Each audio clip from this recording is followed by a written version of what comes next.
Statistics show tonight first responders are more likely to die by suicide than in the line of duty. Good evening once again to you. I'm glad you're here. I'm David Oliver. Thanks for joining us tonight. The information I'm talking about comes from the National Ruderman Family Foundation. And tonight, Color 10's Nija McDonald is here to explain the ways the men and women who protect all of us can seek help in their own lives. Nija. Well, David, first responders deal with stressors that the average person may never deal with. And I'm told this can make it harder for a first responder to ask for help or even acknowledge their own struggles. It's like a culmination.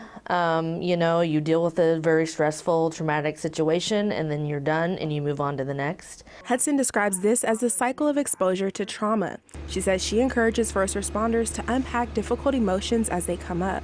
Mostly they're dealing with someone on one of their worst days of their lives, so it's very high stress. You have death scenes and situations that can really impact individuals, and they have trouble moving on from that situation. Hudson says first responders often feel like they should be strong, and if they can't handle the stress, it's a personal failing. I think that very powerful situations are when one person sees someone else in the field able to openly talk about their depression or their inability to sleep or their anxiety and how they're struggling, and it kind of reiterates that they're not alone. Whitney Weaver of the Nixa Fire Department says his team values peer support. Many of them are pretty good to talk about stuff. I think that's always the first step, is just to get it out and see how other people feel or what they saw and how they feel about the certain situation.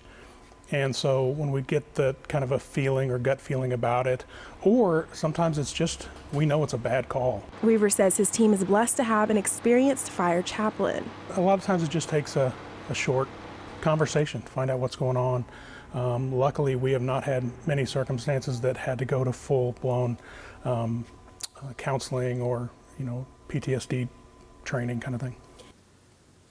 Well, the Missouri Crisis Intervention Team offers help for first responders across the state. Visit our website or our Color 10 app for more information and additional services. All right, Nija.